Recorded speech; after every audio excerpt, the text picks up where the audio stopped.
अभी जन सुनवाई पे ही सवाल पूछा, जन सुनवाई को लेकर ही सवाल कर रहा हूँ सर। अभी जो अभी आपसे जन सुनवाई में तो हम सुने हैं, कार्रवाई कर रहे हैं, इसके अलावा क्या सुनना चाहते हैं? नहीं सर, लोगों का कहना है कि मांझी परिवार के लोगों ने मुखिया के द्वारा प्रताड़ित किया जा रहा है। मुखिया के द्वारा नहीं प्रताड़ित था, आपने सुना नहीं?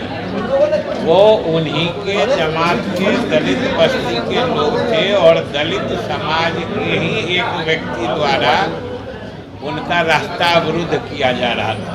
अब आप समझिए क्या सुन रहे थे? क्या कार्रवाई करेगी? कार्रवाई उसमें जिला पदाधिकारी से हमने बात की है, उनको उनका आवेदन हमने अग्रसारित कर दिया है, जिला प्रशासन कार्रवाई करेगा। अरे अभी हम कुछ अपनी बात अरे आज वहाँ पर बात हो रही थी, आज सबसे बड़ी बात है कि शहीद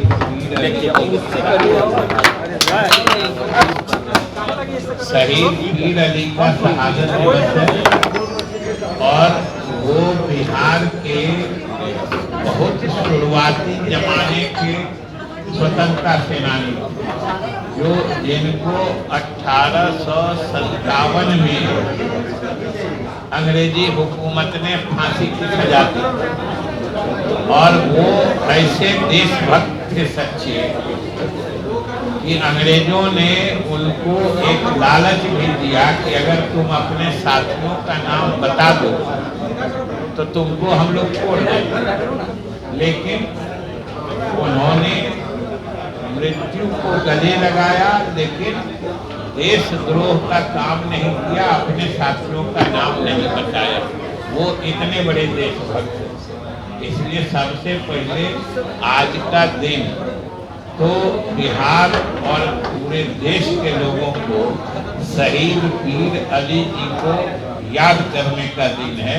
इसलिए हम सब लोग उनके प्रति अभी श्रद्धांजलि अर्पित करके आए हैं और वहीं पर बात हो रही थी तो हमने कहा था कि यहाँ हम लोग बात करें।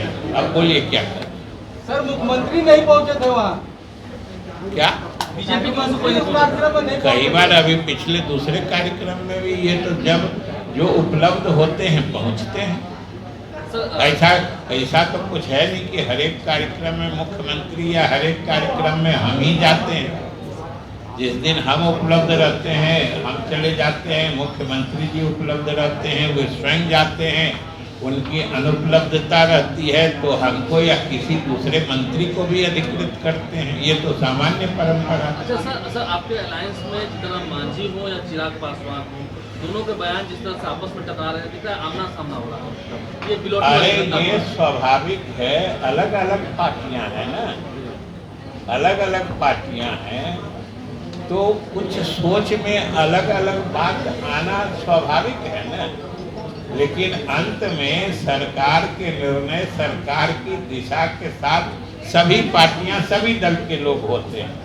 सामान्य रूप से 5 पार्टियां हैं तो आपस में विचारों में थोड़ी भिन्नता, ये कोई बहुत ही मैंने असंभव बात नहीं है। सर जो आरा में घटना हुई थी, आप ही के कैबिनेट के मंत्री हैं वहाँ गए थे, उन्होंने कहा कि प्रशासन कहीं पे जाके कोई मंत्री गए तो इसमें क्या मैंने कोई ऐसा तो सर वो पिस्टल नकली था, डमी पिस्टल था। क्या? डमी पिस्टल था। अरे वो तो जांच हो ही रही है ना, वो तो न्यायिक जांच हो रही है और हम तो सभी लोगों को कहेंगे और आप मीडिया के साथियों को भी कहेंगे कि जो लोग भी आपको कुछ सूचना देते हैं उस घटना के संबंध में, उन सभी सूचनाओं को आप उस न्यायिक आयोग तक जरूर पहुंचा दें, क्योंकि सरकार ने बहुत ही स्पष्टता से कहा है कि इसमें जो भी दोषी हो जाए होंगे, सरकार किसी को बख्शने नहीं जा रही। उसमें जांच हो रही है, न्यायिक जांच हो रही है, न्यायमूर्ति उच्च न्यायालय के न्यायमूर्ति जांच कर रहे हैं, उनका रिपोर्ट आ जाएगा जिसका भी दोष होगा, कोई पदाधिकारी हो जिसका दोष होगा उस पर कार्रवाई। सर एक सवाल ये है सर, स्टेट हाईवे पर जो स्लैब लगाने की बात हो रही है, ये वो तो अभी विचार चल रहा है, उस पर कैबिनेट में कैबिनेट में आया है, ये एक प्रस्ताव आया है, एक निर्णय हुआ है, लेकिन उसके बारे में जो लोगों के फीडबैक मिल रहे हैं उस पर भी सरकार विचार करेगी। अपने तो अधिक बोझ पड़ेगा NH पर देना होगा। नहीं तो सवाल है कि कहीं पर भी टैक्स लगता है, कुछ जनता को पड़ता है, लेकिन बिना टैक्स के भी सरकार का काम नहीं करता है। इसलिए अभी जो SH पर जो स्टेट हाईवे पर टैक्स लगाने की बात हुई है या नए टैक्स अधिरोपण की बात हुई है, वो अभी तो लगाया गया है, लेकिन फिर जनता के फीडबैक के साथ उसके आगे की कार्रवाई की जाएगी। सर लगाया गया था पर भारी विरोध के बाद इसको बंद करना पड़ा। सबको लोग अपने पार्टी के नाम पर जो झंडा है उसी की तरह कलर कर रहे हैं। क्या ये प्रावधान में है कि सभी विधायक हो, मंत्री हो, वो अपने बंगले का अपने पार्टी के कलर के हिसाब से रखें? मैंने अमूमन तो सरकारी मकान को किसी पार्टी के कलर में रंगना नहीं चाहिए। सरकारी मकान है, अपने पार्टी का झंडा लगा देना चाहिए। मेरे ख्याल से इससे बचना चाहिए।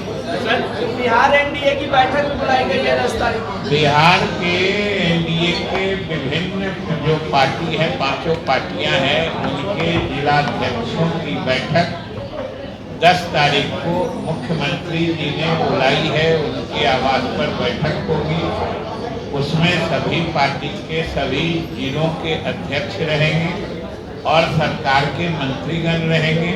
सरकार के कामकाज के बारे में पार्टी के पदाधिकारियों से फीडबैक लिया जाएगा। अगर उनकी समस्याएं होगी तो निराकरण किया जाएगा। सरकार के कार्यशैली के बारे में उनके कुछ सुझाव परामर्श होंगे तो सरकार उस पर विचार करेगी। सर बांकीपुर में बाइपोल होना है, सर बांकीपुर में बाइपोल हो रहा है, प्रशांत किशोर की उम्मीदवारी पेश कर रहे हैं। उम्मीदवारी तो किसी की होगी तो इस पर तो कोई रोक है नहीं। ये तो सामान्य सी बात है। आप लोगों में से भी किसी को मन हो तो उम्मीदवार बन सकते हैं। ये आपको इस न्यूज में क्या खासियत लग रही है तो बताइए। उपचुनाव होने वाला है और कोई व्यक्ति अगर उम्मीदवार बन रहा है तो आपके लिए ये प्रश्न क्यों बनता है? आप लड़ाई देखते हैं सर। आपके लिए ये प्रश्न क्यों बनता है? और अभी धैर्य से रहिए, बहुत उम्मीदवार आएंगे, अलग अलग पार्टियों के उम्मीदवार आएंगे, लेकिन हम आप लोगों से समझना चाहते हैं, जो कोई आदमी उम्मीदवार बनता है तो ये आपके लिए प्रश्न क्यों बनता है? चुनाव है तो धैर्य रखिए, अभी और उम्मीदवार बने। सर सवाल ये है कि प्रशांत किशोर का ये दावा रहा है कि हम भारत की सरकार बनाए, हमने तेलंगाना की सरकार को मुख्यमंत्री बनाया, लेकिन खुद वो मैदान में उतर रहे हैं। क्या उनके द्वारा ये पहला दावा किया जा रहा है? इसके पहले आपने उनको दावों को नहीं सुना था। जैसे हमने कहा उम्मीदवार होने के लिए सभी स्वतंत्र हैं, दावे करने के लिए भी सभी स्वतंत्र हैं, लेकिन एक बात निश्चित है, जो उम्मीदवार कोई बने, दावा कोई करे, जीत एनडीए की।